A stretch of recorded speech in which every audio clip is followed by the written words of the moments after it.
Hi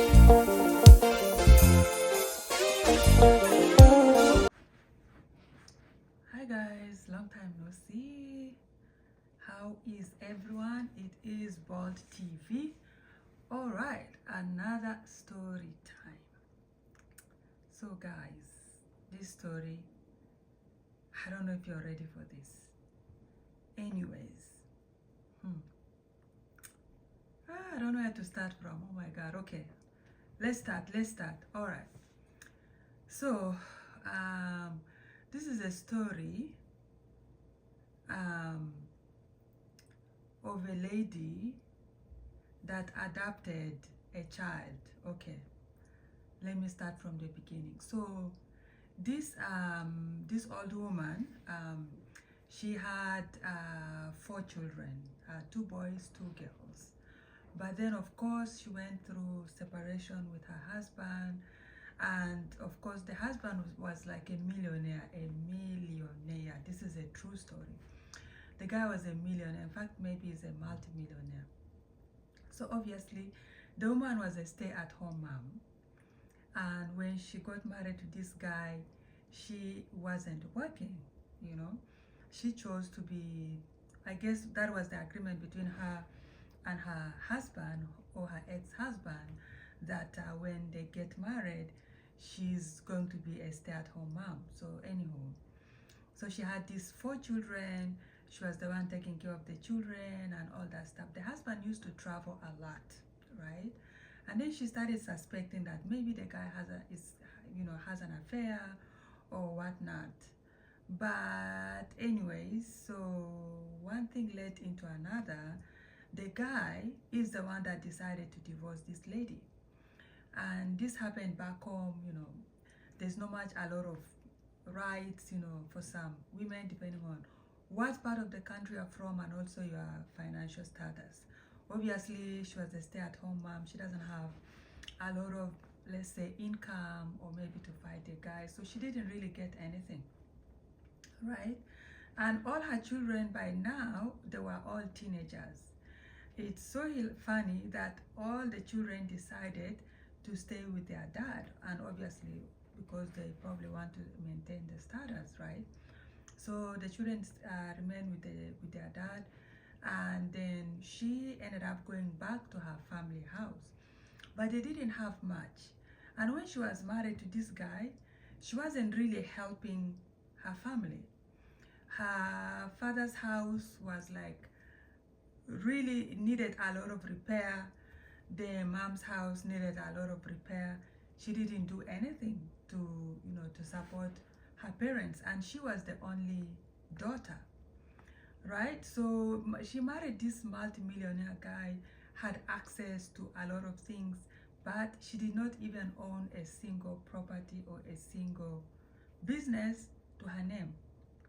And on top of that, she wasn't even helping her family. And according to her, she was saying, her husband made sure for her to cut everyone off from, her life and all that. But most people are saying, like, you can't even do it stealthily. You can do it secretly to help your people, at least your mom and dad. But anyways, long story short, so she had to go back to her family house, and a little bit of money that she had ran out. She ended up having nothing, right? So she basically ended up to living like 000, had nothing basically. And then of course the family had a small farm, so she will help her mom to farm, and they will grow things like vegetable, tomatoes, onion. That's what they will use to eat and survive. Anyways, so one day she went to fetch water, because back home, status is very important, but also depending on the type of family you come from, at times you might not have access to water, right? And they had to go a few miles to get water and all that stuff. So this particular day she went to the stream to fetch water, and it was actually about to rain. She was telling herself, should I really go, with this weather or not? She decided to go anyways, and of course she was met with a lot of rain. she still obviously fetched her water, but when she was about to leave, she thought she had a cry of a baby, but she's like, you know what, maybe she's hearing things, or you know, the rain is heavy and whatnot. And as she continued to walk a little bit, and she will hear the sound again. So she put down her gallon of water that she had on her head. She put it on the floor, and she went to inspect to see, you know, what is happening. And then getting there, she actually saw a baby. And the baby was a very obviously a Caucasian looking baby, a white baby, and this is Africa, right? So she's like, she was wondering like what is going on. So she just put one and one together. So she's thinking that, you know what, maybe it's this somebody got, maybe a married woman or a single woman found out they are pregnant, maybe they were hiding it, and when they had the baby was white, and they decided that maybe the family will not accept the baby. So anyways, she looked around, and she tried to call around to see if someone will answer. Nobody answered. So anyways, she took the baby with her, but now she couldn't carry the water because she didn't know how to carry the baby. It's a brand new baby, so she can't really tie the baby in her back. So she just emptied her gallon, left a little bit of water in the gallon obviously, and then took the baby with her. And then when she got home, her mom was like, oh my God, what is happening? She's like, I found this baby. I think someone is, maybe they had an affair. That is their interpretation. They say maybe someone had an affair, and they were waiting to see if the child is going to look like the dad. And obviously this is a Caucasian baby, so it looks like whoever this person is or the people are, they want to hide the evidence. So that's why they, you know, at least they didn't, you know, and alive the baby, right? So the mom was like, okay, you know what, let's pray, you know, Africa and superstitions. Hopefully it is not Mami Water baby and all that stuff. So they prayed and all that, and they're like, you know what, it's just an innocent baby. And then she said that, so she told her mom that she's gonna go back to the well the following day to see if she will see people there looking for baby, or if somebody lost a baby, or even to ask around if someone, you know, was pregnant, you know, just to investigate more. And they did that, and there was still no answer. And then the mom said, you know what, let's go to the local. Okay, so back home they have a system. They have the local chief, that is the local traditional ruler. Like if there's issues, it has to be settled with the traditional rulers before it actually get to government, like the official white man policy or law, or I don't know if I should say that. But anyways, yeah, so they went to the local chief first to report the case. And then of course they passed the message around to see if someone lost a baby, and they didn't hear anything. So now the local chief told them they need to go now to the local police, right? And obviously they did that, and they went and reported, and the police told them that, you know what, they will keep the information in file. In the meantime, they should keep the baby. If no one comes to, you know, look for the baby or ask for the baby or anything, then she will have to go to children's services to see if she want to adopt the child. So they said, okay. So anyways, she kept doing that until the child was 2 years, 3 years. Nobody was coming to ask for the child. And then she decided that, you know what, she's gonna take care of this baby. Since her 4 children abandoned her, they went to move in with their, or to stay, you know, to continue staying with their millionaire dad. She's gonna take care of this little baby. So anyhow, so she continued to take care of the child. Very, very bubbly, cute little kid. Everyone loved the child. And so life goes on. And then she was able to find a job in a local post office. And then she continued to work there, obviously saving money for the child's future.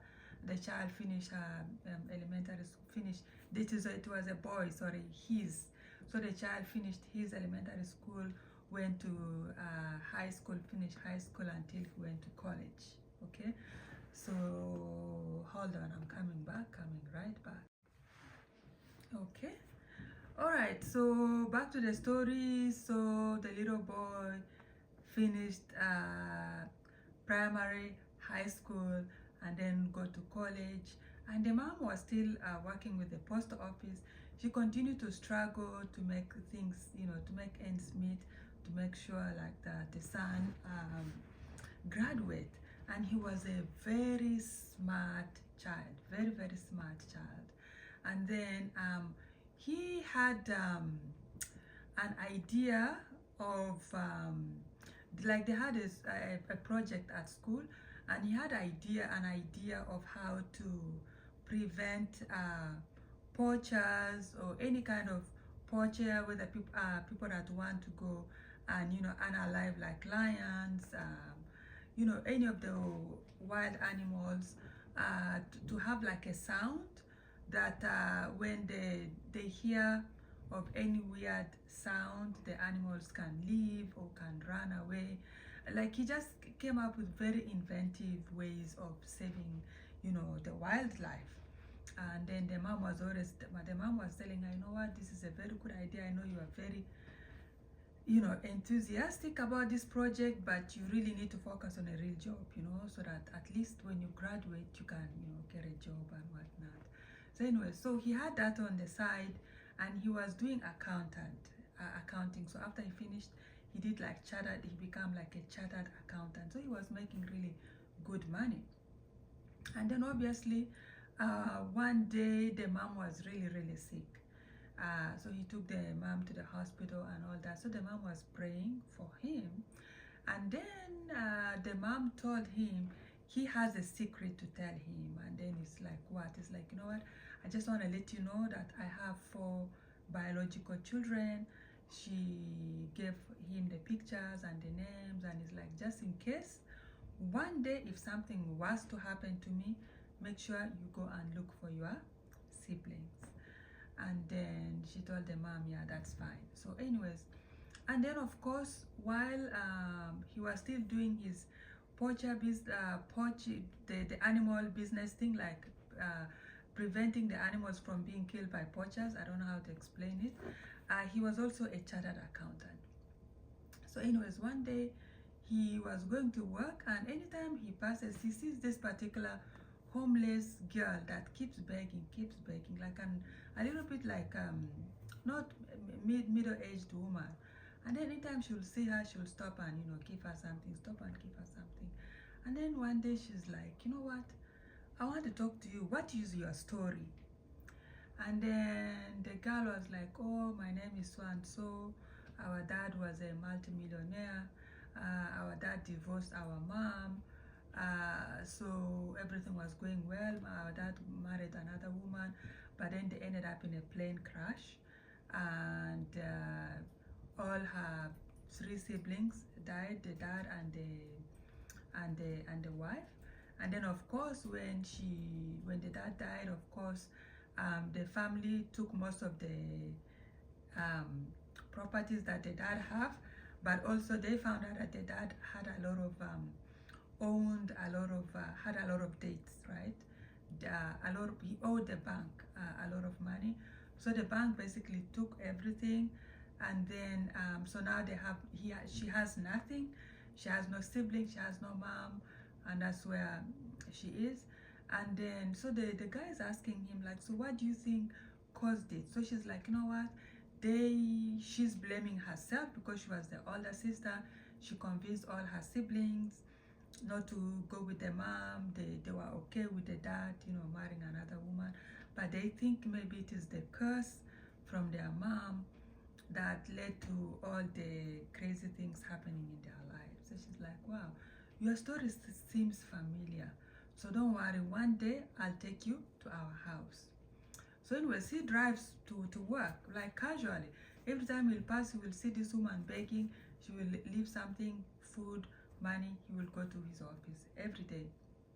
And then one day he told the mom the story. It's like, you know what? There's a homeless woman that I keep seeing. I always see her in the same spot, so I've been giving her money, giving her food and everything. So one day I asked about her story. So she narrated the story of how her sibling and her dad, a millionaire, multi-millionaire dad, died. That they lost everything, and apparently the dad owed the bank, and she thinks it was the curse of the mom and all that. And then the mom is like, oh, that's very interesting, because that is similar to my story. However, the mom is like, you know what, as far as my the ex-husband, she's like, she's never heard of the ex-husband. As far as she knows, I'm sure he's somewhere enjoying his wealth and his 4 children.